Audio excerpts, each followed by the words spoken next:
వాలేకుమ్ అస్సలాం వరహమతుల్లాహి వబరకాతుహు. చూడండి, కళల విషయంలో సమాజంలో చాలా అవకతవకలు ఉన్నాయి. చాలా రకాల మూఢనమ్మకాలు ఉన్నాయి. చాలా రకాల తప్పుడు భావాలు ఉన్నాయి.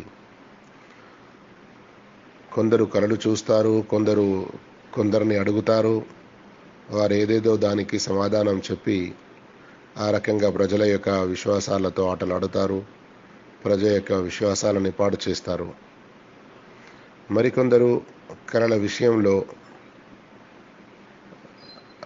ఎన్నో రకాల తప్పుడు భావాలకు గురి అయి భయపడిపోతారు చాలా వరకు. ఇవన్నీ ఏమీ కాకుండా ప్రవక్త సల్లల్లాహు అలైహి వసల్లం ఇచ్చిన శుభవార్త, మనకు ప్రవక్త సల్లల్లాహు అలైహి వసల్లం తెలిపినటువంటి బోధనలను మనం గుర్తుంచుకుంటే ఇన్షాల్లా సరిపోతుంది. ప్రవక్త సల్లల్లాహు అలైహి వసల్లం చెప్పారు, ఒకవేళ ఎవరైనా మంచి స్వప్న చూశారంటే ఇలాంటి మంచి స్వప్నలు కూడా ప్రవక్తలకు ఇవ్వబడినటువంటి ప్రవక్త తత్వం నుబువ్వతులోని 40వ భాగం అని చెప్పారు. అంటే వారికి ఆ మంచి స్వప్నాల ద్వారా పుణ్యం చేయడంలో ముందుకు వెళ్ళడం గురించి కానీ, లేకుంటే పాపం నుండి దూరం ఉండండి అన్నటువంటి కానీ కొన్ని వారికి సూచనలు ఇవ్వబడుతున్నాయి అన్నట్లుగా, లేదా చనిపోయిన వారు కొన్ని సందర్భాల్లో ఏదైతే వస్తారో వారి గురించి అధికంగా ఇస్తిగ్ఫార్ చేయండి, వారి యొక్క పాపాల మన్నింపుకై అల్లాహ్తో దుఆ చేయండి అన్నటువంటి భావాలు కావచ్చు. ఇక రెండో రకమైన కళలు ఉంటాయి, అవి చెడు కళలు. వాటి గురించి కూడా ప్రవక్త సల్లల్లాహు అలైహి వసల్లం మనకు తెలిపి ఉన్నారు. శైతాన్ వాడు మనల్ని గుమ్రా చేయడానికి, మార్గభ్రష్టత్వంలో పడవేయడానికి, ధర్మం నుండి దూరం చేయడానికి, అల్లాహ్ నుండి దూరం చేయడానికి ఎన్నో రకాల ప్రయత్నాలు చేస్తూ ఉంటాడు. మన జీవితంలోని ప్రతి పనిలో జోక్యం చేసుకొని అందులో మనకు చెడు వైపునకు తీసుకెళ్లే ప్రయత్నం చేస్తాడు. ఇన్న శైతాన యహ్దురు అహదుకుం ఫీ కుల్లి షానిహి.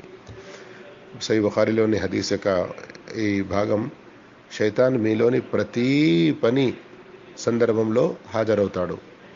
అయితే కళల విషయంలో కూడా ప్రవక్త సల్లల్లాహు అలైహి వసల్లం వారు మనకు చెప్పారు, చెడు కళలు అనేటివి శైతాను వైపు నుండి ఉంటాయి. అలాంటప్పుడు ఎవరైనా ఏదైనా చెడు కళలు చూసేది ఉంటే ఏమాత్రం భయపడకుండా ఏ ప్రక్కన పడుకొని ఆ చెడు కళను చూశారో ఆ పక్కను మార్చుకోవాలి. మొదటి విషయం. రెండవ విషయం, ఎడమ వైపున ముఖము తిప్పి థు థు థు ఈ విధంగా మనం ఉమ్మినట్లుగా థు థు థు అనాలి. మూడవది, ఆ చెడు కళ నుండి అల్లాహ్ యొక్క శరణు కోరాలి. ఓ అల్లాహ్, ఈ చెడు కళ నుండి నన్ను రక్షించు, ఇందులో చూసిన నేను ఆ చెడు నుండి నన్ను కాపాడు, ఈ విధంగా. ఇక నాలుగవది, ఎవరికీ ఆ కళ గురించి చెప్పే అవసరం లేదు. 4 పనులు గుర్తున్నాయి కదా. చెడు స్వప్న చూసినప్పుడు, చెడు కళ చూసినప్పుడు ఒకటేమిటి, ఏ పక్కన ఉండి చూశారో ఆ పక్కను మార్చుకోవాలి. ఎడమ వైపున థు థు అని ఉమ్మినట్లు చేయాలి. మూడవది, అల్లాహ్తో శరణు కోరాలి. మరియు నాలుగవది, ఎవరికీ చెప్పకూడదు. ఇక ప్రవక్త సల్లల్లాహు అలైహి వసల్లం ఈ 4 సూచనలు, 4 పద్ధతులు మనకు తెలిపిన తర్వాత ఏం చెప్పారు, లం యదుర్రుహు షై. ఆ చెడు కళ అనేది అతనికి ఏ నష్టం చేకూర్చజాలదు.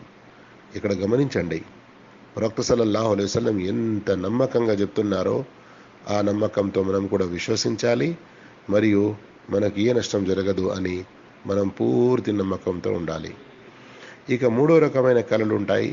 కేవలం కొన్ని ఇట్లాంటివే, కొన్ని ఏదైనా జంతువులు ఇట్లా రావడం, ఎప్పుడైనా ఏదైనా మనం అలాంటి విషయాలు ఏదైతే పొద్దంతా జరిగిన కొన్ని సంఘటనల మాదిరిగా మనకు ఏర్పడతాయి అని అద్గాసు అహ్లాం, ఇవన్నీ పట్టించుకునే అవసరం లేదు వీటిని గురించి. అది మంచి స్వప్నాన్ని కూడా మనం చెప్పలేము, డరావుని భయంకరమైనది లేక మనల్ని కంపితులుగా చేసేది అని కూడా చెప్పలేము, చెడు అని కూడా చెప్పలేము.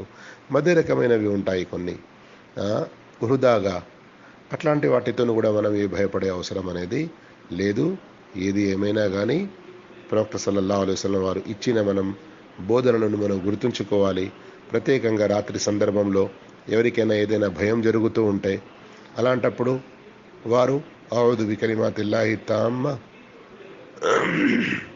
అఊదు బికలిమాతిల్లాహి తామ్మాతి మిన్ గదబిహి వ ఇకాబిహి వ షర్రి ఇబాదిహి వ మిన్ హమజాతి షైతాని వ అన్ యహ్దురూన్. ఇలాంటి దువాలు మనకు ప్రవక్త సల్లల్లాహు అలైహి వసల్లం వారు నేర్పి ఉన్నారు. హిస్నుల్ ముస్లిం అనే చిన్నపాటి బుక్ ఏదైతే ఉందో పుస్తకం దువాలది, ఇంకా అలాగే నేను స్వయంగా అల్లా యొక్క దయతో రాసినటువంటి రెయిన్బో వల్ల ముఖ్యమైన దువాలు అని అలాంటి పుస్తకాలను చూడండి, చదవండి. మరియు ప్రత్యేకంగా పడుకునే సందర్భంలో పడుకునేకి ముందుగా ఏ దువాలు చదవాలి, నిద్ర నుండి మేల్కొన్న తర్వాత ఏ దువా చదవాలి, రాత్రి మనం పడుకున్నాము కానీ నిద్ర రావట్లేదు అలాంటి సందర్భంలో ఏం చదవాలి, ఇవన్నీ పద్ధతులు మనకు నేర్పబడ్డాయి. వాటిని మనం పాటించే ప్రయత్నం చేయాలి. వల్లాహు ఆలం.